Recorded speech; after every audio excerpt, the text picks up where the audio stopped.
Merhaba, Bitki Günlüğü'me hoş geldiniz sevgili bitki dostları. Bitkilerin dünyasına yaptığımız bu yolculukta her gün yeni bitkilerle tanışabilir, onların pek fazla bilinmeyen hikayelerini benden dinleyebilirsiniz. Dilerseniz hemen yeni bir bitkiyle daha tanışalım. Radicot ya da Latince adıyla Tagetes, papatyagiller yani Astraceae ailesi içinde yer alan Meksika ve Orta Amerika kökenli yayılıcı otsu bir bitki ailesidir. Bitkinin bazı türleri tek yıllık, bazıları ise çok yıllıktır. İlk defa Azteklerin yetiştirdiği bitki, Aztekler tarafından hem tıbbi hem de dini uygulamalarda kullanılmaktaydı.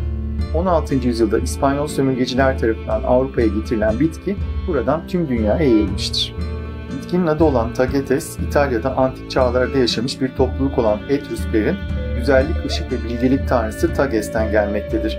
Ona farklı dillerde marigold yani Meryem'in altını, Aztek çiçeği, Meksika kadifesi, Afrika kadifesi, Fransız kadifesi ya da altın çiçek gibi isimler verilmiştir.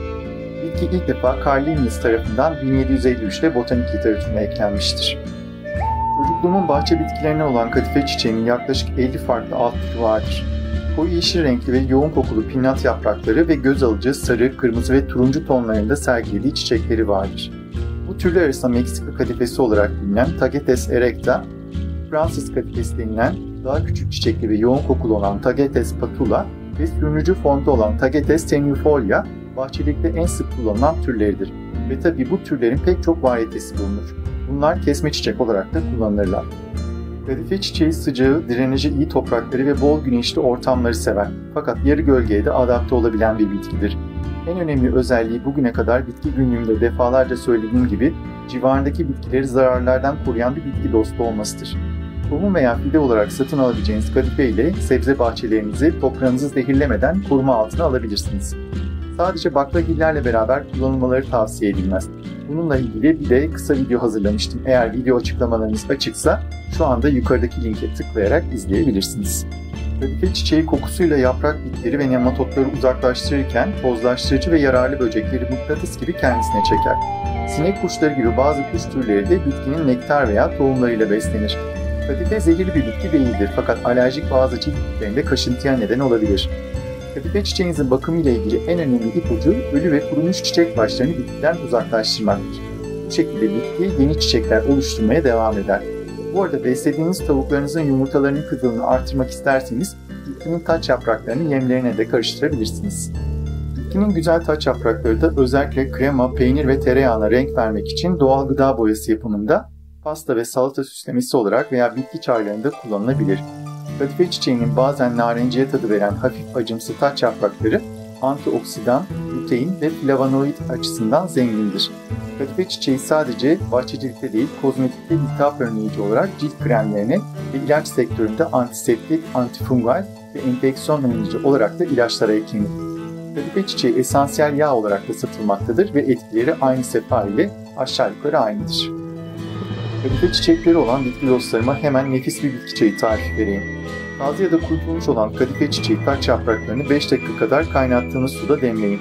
Bu çaya biraz limon, zencefil, bal ya da dilerseniz tarçın çubuğu da ekleyebilirsiniz. Bu kadife çiçeği çayını ayrıca nane, melisa ya da papatya ekleyerek de deneyebilirsiniz. Ve tabi bu çayın sinirleri yatıştıran ve bağışıklık sisteminizi harekete geçirerek sizi hastalıklardan koruyan bir çay olduğunu da belirteyim. Kadife çiçeği farklı kültürlerde güneş ve ölümsüzlükle ilişkilendirilen bir çiçektir. Çiçeklerin dilinde ise tutku ve yaratıcılık anlamlarını taşır. Eğer rüyanızda kadife çiçekleri görürseniz bu yeni başlayacağınız bir işte başarılı olacağınıza işaret edermiş. Kadife çiçekleri Meksika kültürü için önemli bir bitkidir. Ve Meksika'nın 31 Ekim ile 2 Kasım arasında kutlanan meşhur Ölüler Günü yani Dia de Muertos kutlamalarında kullanılır. Ayrıca Hindistan'da da günlük ritüellerde sıklıkla tanrılara sunulan kutsal çiçeklerdendir. Kadife çiçeği astrolojide Güneş ve Aslan burcuyla ilişkilendirilir. Aztek efsanelerine göre kadife çiçeği ölen savaşçıların kanlarından doğmuş kutsal bir çiçektir. Bu efsaneyi anlatmayı sona saklıyorum. Kısaca kadife çiçeği ölümden sonra yaşamın güzelliğini ve ölümsüzlüğü sembolize eder. Ölüler Günü'nde Meksikalılar ölmüş olan sevdiklerinin ruhsal bedenleriyle birkaç gün için yeryüzüne geri döndüklerine inanırlar. Bu inanışa göre eğer bu özel günde kaybettiğiniz sevdiklerinizi anmazsanız onları bir kez daha öldürmüş sayılırsınız. Siz bitki dostlarıma bununla ilgili harika bir animasyonu önermek isterim. 2018 yılında hem en iyi animasyon hem de en iyi şarkı dalında Oscar ödülüne layık görülen Coco, Genç ve hırslı bir müzisyen olan Miguel'in ölüler diyarına büyülü bir yolculuğa çıkmasını ve bu yolculuk boyunca da ailesinin bilinmeyen geçmişini, atalarını ve onların kendisine olan mirasını keşfetmesini anlatıyor. Sevgi, bağışlama ve hatırlamanın önemi üzerine kurulu bu duygu yüklü filmi izleyip de gözleri yaşarmayacak insanlar olduğuna şahsen inanmak istemiyorum. Eğer izlemediyseniz umarım izlersiniz. Kadife Çiçeği'nin Aztek kökenli efsanesi ise şöyle. Birlikte büyüyen bir erkek ve bir kız çocuğu yakınlardaki bir dağın tepesine çıkarak yol boyunca topladıkları çiçekleri Güneş Tanrısı'na sunarlarmış. Güneş Tanrısı da bu masum çocuklara kendilerine sundukları çiçeklerin karşılığında sevgiyle gülümsermiş. Çocuklar büyüyüp de birer yetişkin olduklarında birbirlerine aşık olmuşlar ve aşklarının hiç bitmeyeceğine dair birbirlerine söz vermişler.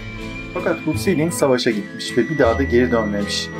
Sevgilisi Sochi aşk acısıyla bir zamanlar birlikte çıktıkları dağın tepesine çıkarak Güneş Tanrısı'ndan onları yeniden bir araya getirmelerini dilemiş. Güneş hemen Sochi'li gözyaşlarının yıkadığı yanaklarından öperek onu altın sarısı bir çiçeğe dönüştürmüş. O anda sevgilisi Hutsilin hemen bir sinek kuşu formunda çıkagelmiş ve bir daha da hiç ayrılmamışlar. Güneş Tanrısı çok sevdiği bu iki çocuğuna bir de söz vermiş. Kadife çiçekleri ve sinek kuşları yeryüzünde var olduğu sürece aşkınız da hiç bitmeyecek demiş. İzlediğiniz için teşekkürler. Bitki Günlüğümün daha fazla bitki severe ulaşabilmesi için abone olmayı ve beğendiğiniz videoları sevdiklerinizle paylaşmayı lütfen unutmayın. Bol çiçekli günler dilerim.